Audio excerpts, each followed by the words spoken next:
Débuter en canalisation intellectuelle, épisode 2.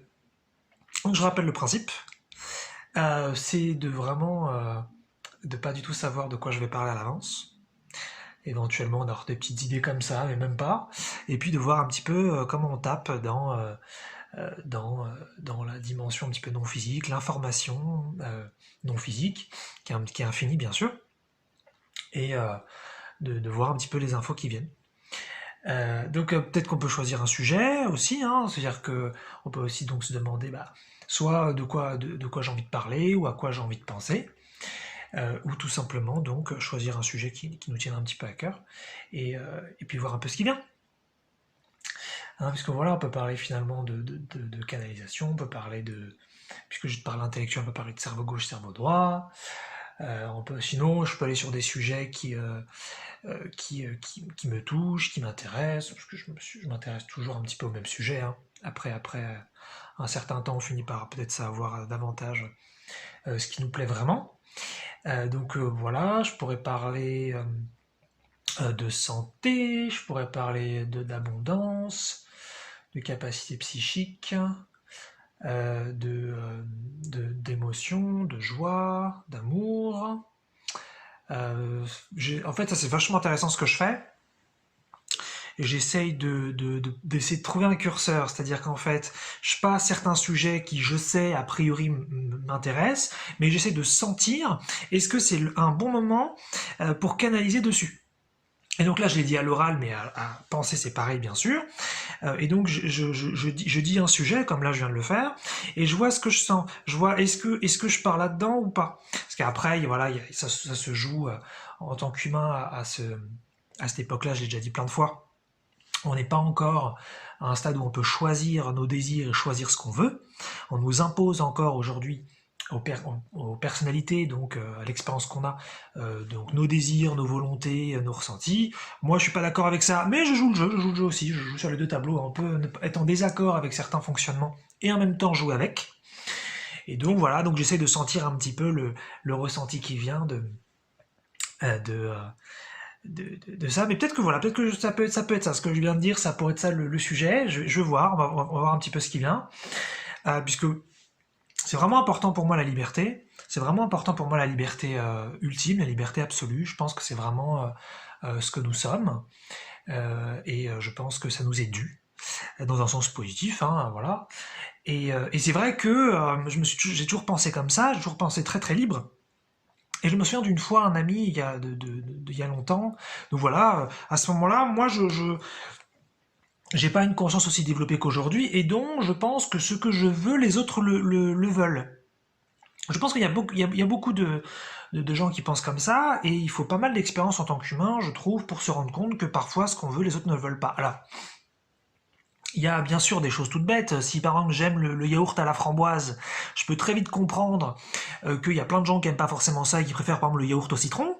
Donc oui, sur des petits sujets, on va très vite, c'est très facile de se rendre compte qu'on ne veut pas tous les mêmes choses, mais il y a parfois le sentiment que sur des choses très profondes, on veut tous la même chose. Par exemple, moi je croyais il y a longtemps que tout le monde veut l'abondance, tout le monde veut la liberté, tout le monde veut l'amour, tout le monde veut des grandes choses comme ça, puisque je me disais, après, de toute façon, on en fait des choses différentes. C'est-à-dire que si on devient tous riches, on va pas utiliser tous l'argent, l'abondance, la liberté financière qu'on aura de la même façon. Mais en fait, non. Je me suis rendu compte avec le temps que tout le monde ne veut pas finalement d'une grande liberté, d'une grande abondance, d'un grand amour, d'une grande puissance, de grandes capacités. C'est encore quelque chose d'ailleurs avec lequel j'ai pas mal de conflits internes. Mais voilà, bref, ça pour dire que c'est quelque chose dont je me suis rendu compte. Et donc je me souviens d'une fois, j'étais avec un ami et, euh, et voilà, on parlait de liberté, donc à ce moment-là, moi je suis très intéressé par une grande liberté, plein de choses, et il me dit à un moment donné un truc qui m'avait vraiment scotché, il me dit, tu sais Eric, tout le monde ne veut pas d'une liberté absolue comme toi. Paf, ça m'avait stoppé, il m'avait dit ça gentiment, hein, mais ça m'avait stoppé, c'était la première fois que j'essayais je sortais de mon paradigme de, tout le monde veut la liberté, tout le monde veut ce que j'ai dit avant, voilà. Et donc voilà, donc j'ai appris à partir de ce moment-là, enfin ça m'a fallu vachement de temps, c'était donc le point de départ, j'ai appris à ce moment-là Donc à me rendre compte que moi je m'intéressais beaucoup à la liberté, mais que c'était en fin de compte un sujet d'intérêt qui m'était personnel, et non pas un sujet d'intérêt pour tous. Et donc effectivement la liberté ça m'a toujours vachement intéressé, et c'est pour ça que j'ai fait donc des vidéos sur le sujet, où je dénonce, où je constate, où j'essaye de voir un petit peu ce qui se passe un peu sur Terre et dans l'existence, et voir un petit peu est-ce qu'on est vraiment libre ou pas, est-ce que c'est acceptable, voilà, j'en ai parlé plein de fois. Et c'est vrai que voilà, donc sur les émotions, sur ce qu'on veut, c'est un truc qui me touche, qui me tient à cœur, ça. D'ailleurs, c'est très très bizarre hein, quand on s'en rend compte, qu'on se dit mais attends, mais moi je désire quelque chose, mais je l'ai pas choisi ça. Quand on commence un petit peu à aller là-dedans, c'est très étrange parce qu'en fait, souvent on s'identifie un petit peu à ce qu'on ressent, à nos émotions, à ce qui nous passionne.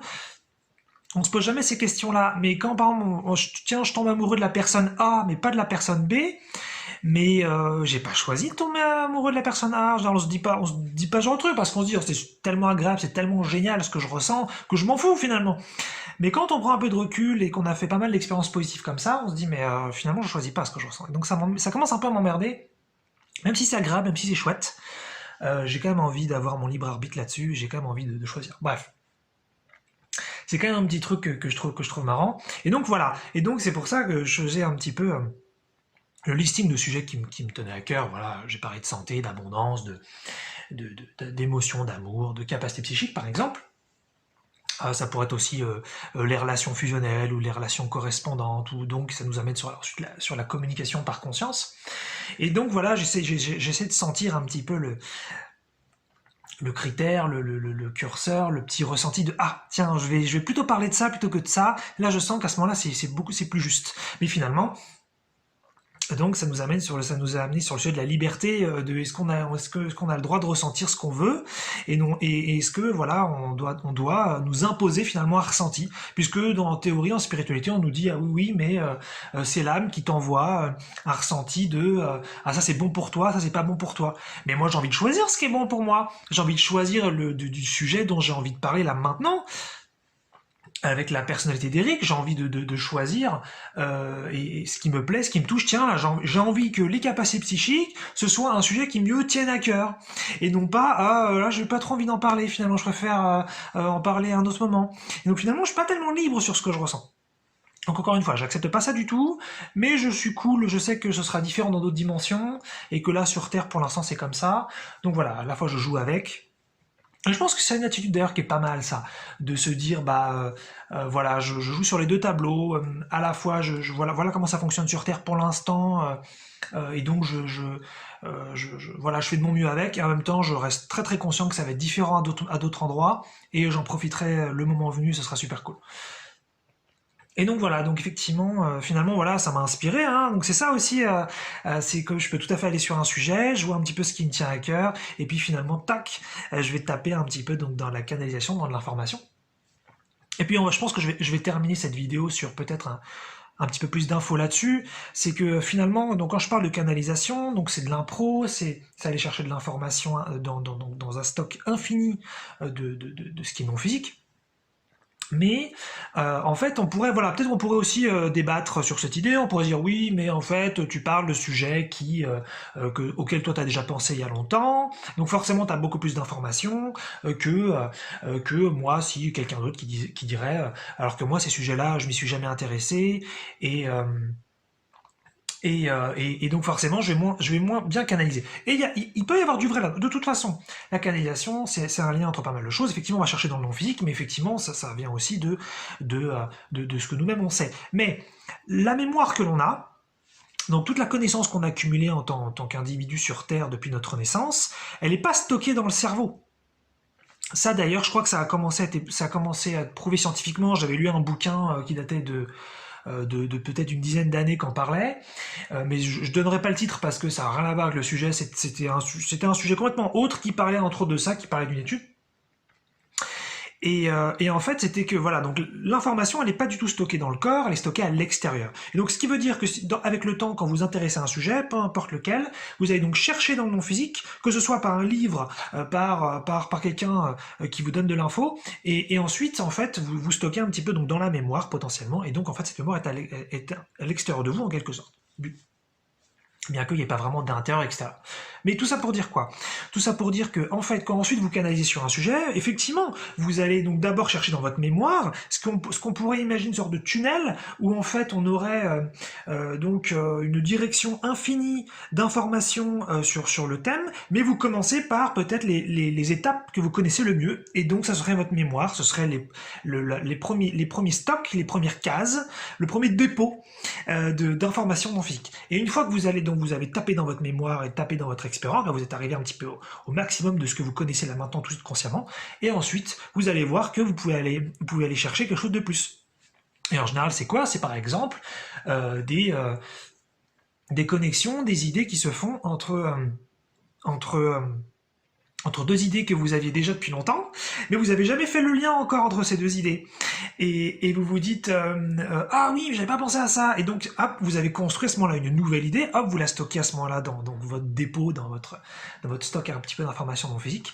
Et donc, vous pouvez progresser comme ça. Mais parfois aussi, il y a vraiment des idées qui arrivent, et là, elles viennent un peu de nulle part. Et là, on est dans la qualification peut-être un peu plus pure, où là, c'est vraiment, ah, j'avais jamais pensé à ça du tout, ça fait pas de lien avec autre chose que j'avais pensé, c'est juste une idée comme ça. Moi, c'est ce qui m'est arrivé une fois, donc quand j'étais très très près de la mort, très très près d'un départ du plan de la Terre, j'étais à ce moment-là encore dans une croyance que la réincarnation était obligatoire, même si ça me plaisait pas, je croyais à ça. Et à un moment donné, il y a vraiment un truc qui est venu et je me suis dit, mais non, en fait, c'est une totale croyance, c'est pas vrai du tout, c'est une évidence que la réincarnation n'est pas obligatoire. Bon, là, je le dis comme ça, peu importe, mais ce que je veux dire, c'est qu'à ce moment-là, c'était une intuition extrêmement forte qui m'avait traversé, alors que j'avais pas forcément réfléchi au sujet, j'avais pas fait des liens, j'étais pas allé voir la cohérence du concept, la cohérence des arguments, c'était juste venu comme ça. Donc, la canalisation, ça peut être effectivement aller chercher de l'information directement grâce à un guide, grâce à une entité. Ça peut être aller chercher donc dans sa mémoire et faire des liens, mais c'est parfois aussi donc aller toujours un peu plus loin et puis des idées aussi qui arrivent comme ça. Donc en fait, finalement, il y a pas mal d'approches. De toute façon, je suis pas expert, hein, c'est juste que ça me passionne un petit peu et je suis un peu amateur de ça. Mais voilà, donc intéressant, je trouve que là, donc ce dernier épisode, il aurait été intéressant puisqu'on aura vu effectivement que je cherchais un peu des thèmes et que donc j'ai cherché un petit peu ce qui me donnait envie finalement comme sujet, puis finalement j'en aurais pris aucun, j'aurais plutôt parlé du méta, c'est-à-dire du sujet qui précède ça, mais la liberté émotionnelle vis-à-vis de tout ça. Et puis voilà, j'aurais parlé un petit peu de plus comment la canalisation fonctionne, le lien entre finalement ce que vous êtes déjà sur Terre et puis ce que vous pouvez aller chercher dans le non physique. Et ensuite, il y a un mélange entre les deux. Hein. Ce que j'avais déjà dit d'ailleurs sur les guides, c'est qu'à la fois, on va chercher l'information effectivement d'une entité, mais on se mélange à notre propre légitimité interne, nos propres croyances, et ça fait un truc un petit peu entre deux. Donc, il faut faire toujours un peu attention d'ailleurs à cette information, c'est-à-dire toute l'information finalement qu'on reçoit, que là je viens de donner dans cette vidéo, ou dans d'autres vidéos, que vous lisez dans un livre, ou que vous avez dans d'autres vidéos, ou peu importe le support, c'est toujours de l'information très subjective, puisque elle est basée à la fois sur des croyances, et puis sur des points de vue d'entités a priori qui viennent d'ailleurs, dans la mesure où vous lisez bien sûr des choses qui viennent donc du non physique.